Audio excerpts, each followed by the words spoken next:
All right, hello, finance students. Module 5, Module 5, summer of 23. Here we are. Okay, so a little bit late in getting the grading done, but all graded Wednesday, all there. Did notice that there was a couple of folks who submitted late work, which I haven't graded, but the normal stuff is all graded. So let's again kind of follow our normal format, which is talk a little bit about last week and then we'll talk about this week. But if you are a Bon Secours Mercy Health employee, please hold on to the end of this video because I have a special offer for you folks. I know we have a lot of Bon Secours Mercy Health employees in this class, and I want to make sure that you're aware of this wonderful benefit for you. So, again, for the other folks, sorry, but we'll talk about it towards the end. Maybe your institution offers this, I don't know. But I know for us at Bon Secours Mercy Health, BSMH, we have this here. So stay tuned for this big mystery at the end of the video. All right, so let's talk about last week. Again, kind of our normal. Great job with the topic essays. That was good. Learning activities, great job there in general. A few of you are still not showing work and getting points off for that. Make sure you show your work. Screenshots, that works. If you're using a calculator that we talk about in the videos, use the screenshots. Some of you are just screenshotting tablets of paper, which is fine too. Hey, that all works, but I just need to see the work in there in order to award the maximum points possible for that assignment. Progress journals, love that. Looks like we're pretty much on track. I know a lot of you had questions about personal finance. When will we learn about personal finance? Well, this is corporate finance class. This is not personal finance.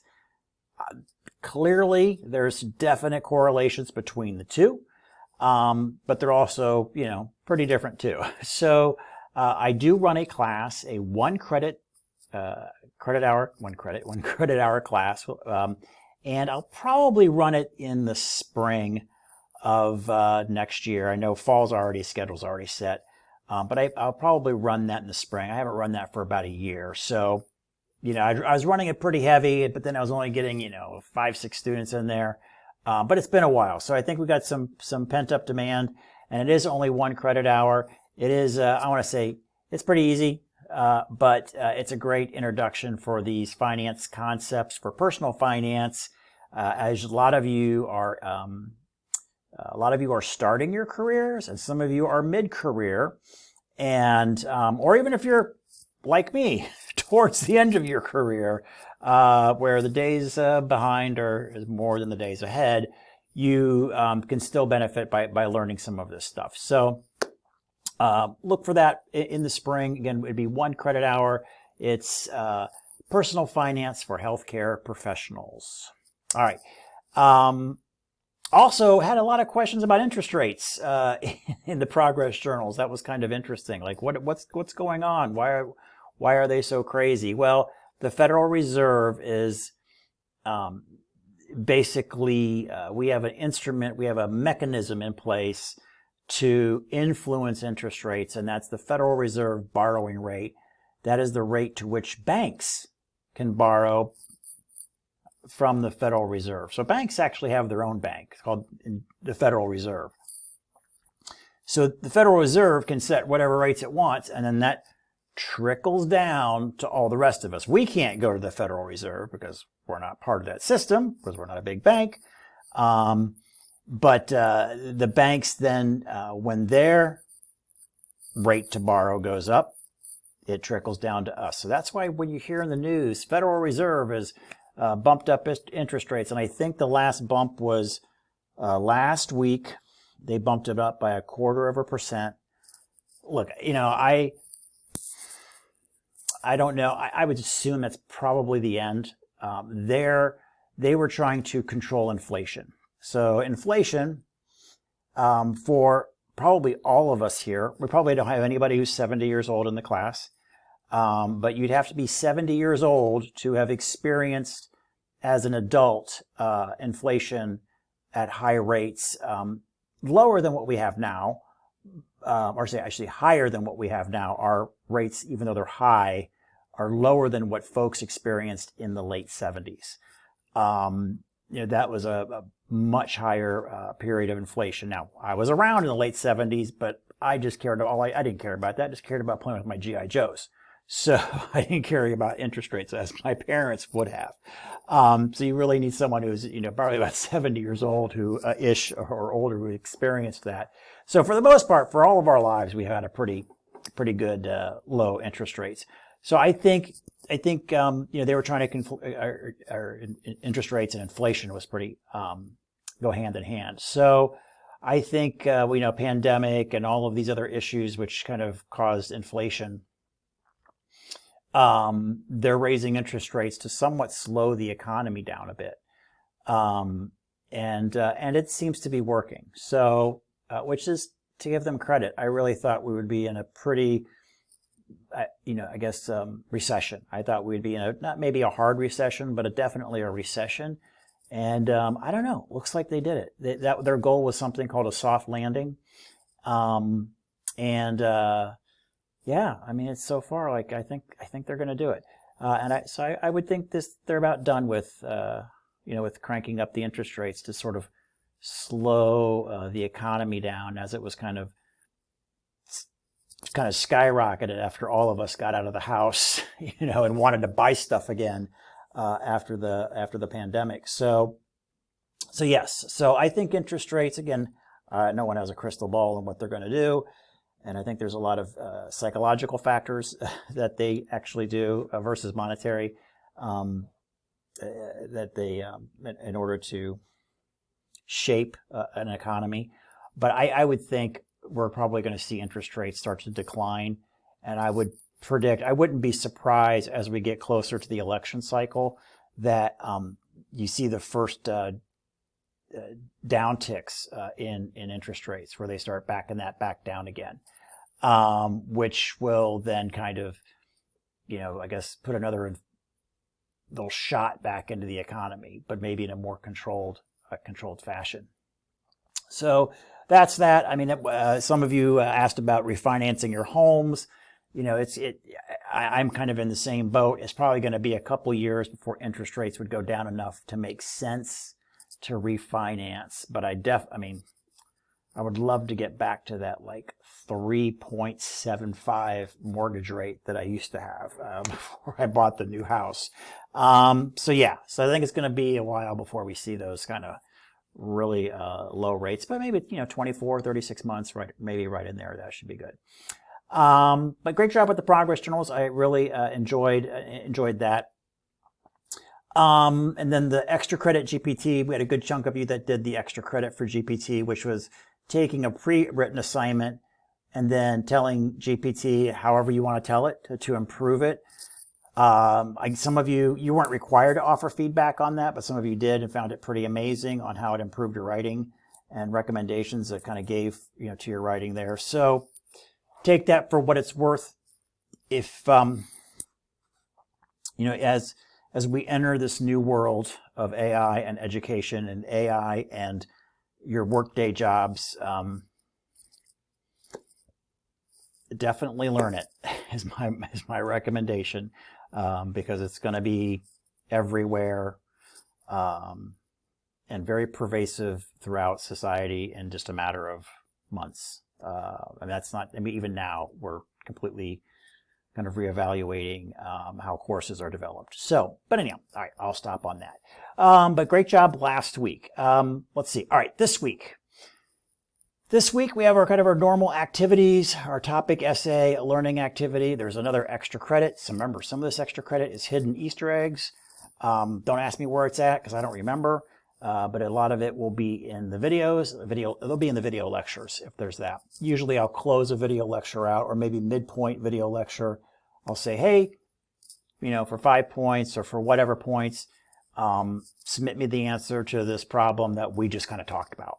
So it's there if you want it, but again, if you're doing fine and you don't want to watch the videos, that's totally up to you. And I also have a reminder on here for late work. There are a few of you that are missing assignments. I do take late work up until the last day of the class. So it's there if you want to do it. There will be a haircut on the points, to be fair, of course, to people that turned it in on time. But, if you're missing a 50-point assignment, and maybe you only get, 40 points for it, or maybe 35, it's definitely worth it for you, because every 100 points lost is about a letter grade. So keep that in mind.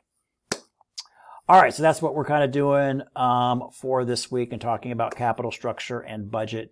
I know some of you wanted to, in reading those progress journals, wanted to learn about how do we set budgets and how does all that stuff work with capital, and we'll learn a little bit about that this week. All right, that pretty much concludes the check-in for everybody now. And if you're going to check out in this video, have a wonderful week, and I'll talk to you next week. Now, if you are a Bon Secours Mercy Health employee, you may want to hold on for about the next 5 minutes as I show you something, because it could be, pretty good. But before the rest of you check out, I guess I will tell you about it. So perhaps you can inquire with your organization, because a lot of health systems do this. There is an organization called the Healthcare Financial Management Association, the HFMA, and I belong to that, and that was like about, almost $300 a year. But since the place I work, which is Bon Secours Mercy Health, which is a part of, or Mercy College is a part of that, we have a institutional account, so I get that for free. So it's pretty cool. So maybe where you work, if it's a major health system, they might have the kind of that institutional account. You may want to check with your human resource folks. But for all of you folks with BSMH, I know we've got it because I've got it, and I'm going to talk a little bit about that. So let me remove my picture altogether here, and we will take a look at this. So the Healthcare Financial Management Association, a lot of great stuff on this website, but here's kind of what I think the real value is for you folks is certifications are available. They used to charge, so not only did you have to be a member, well, you could always take the certification without being a member, but the way they all these organizations do it is they make it worth your while. You get a discount, and it made sense just to go ahead and become a member. Then you get the discount for taking the certification and the cost of that. What they've done now is just for the price of the membership, you can have unlimited certifications. So, and there's quite a few in here, and these are the recognized financial certifications in healthcare, because this is the organization for healthcare finance.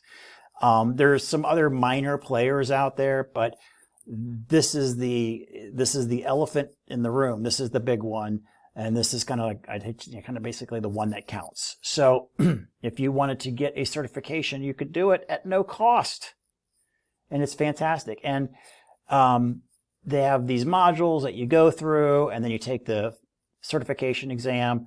You could be a CHFP. I know some of you are in revenue cycle. Now, I know there's some other revenue cycle folks, a little bit of difference for those guys, but I know they have their own, like a HEMA and other organizations for revenue cycle. But a lot of certifications that are industry recognized here. Some of them are ladders where you have to do one and then the other. So you need to be a CHFP first before you can take the Certified Specialist on Accounting and Finance. I might do that this summer if I have time. That was my original plan, is to knock that one out as well. But I was kind of, the cost for it was there, but now I realized, with our corporate membership, no cost, I guess. So it's just time. There, again, a lot of great certifications in here that I think could enhance your resume, your CV, pretty quickly. And and a lot of them are digital badged as well. So you've got the digital badging, which is sort of a digital badges are basically it's like like your college transcript. It's an official thing that says you have this, and no one can tamper with it. So a digital badge is locked down, and it can't be like faked or altered. It's kind of verified third-party entity that you have this certification.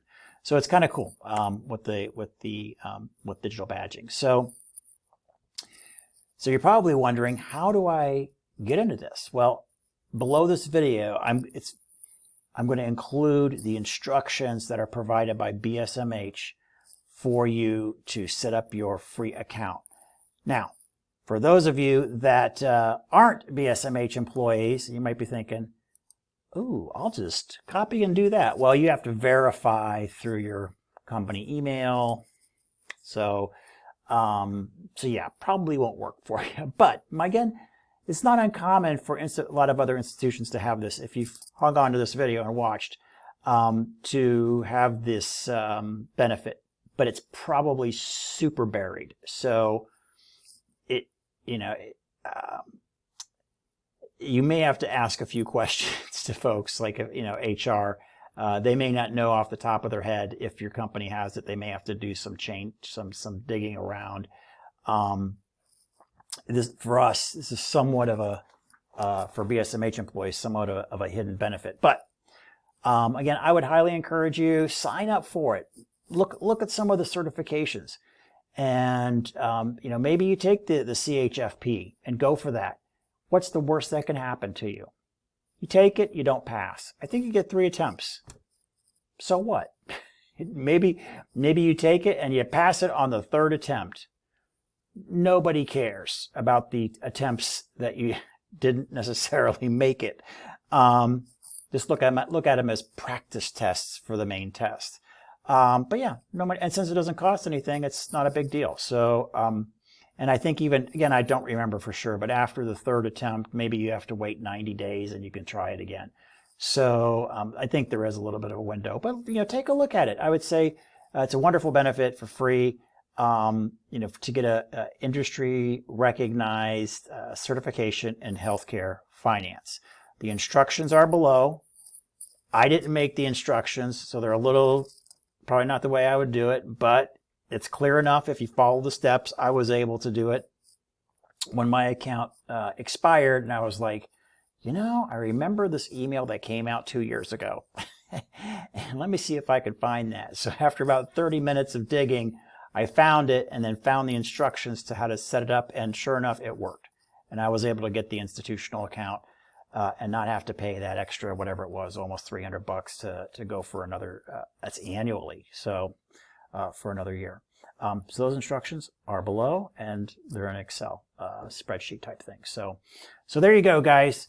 If anybody does get any of the certifications on there, either relatively soon or down the road, please email me. Let me know that you if you did it, and how your experience was. I would love to hear back from you, especially if you were able to achieve some of those certifications. I think that would be really, really exciting for you. All right, that pretty much is it for this week. Again, everybody have a great week, and I'll check in with you in just a few days. Thanks.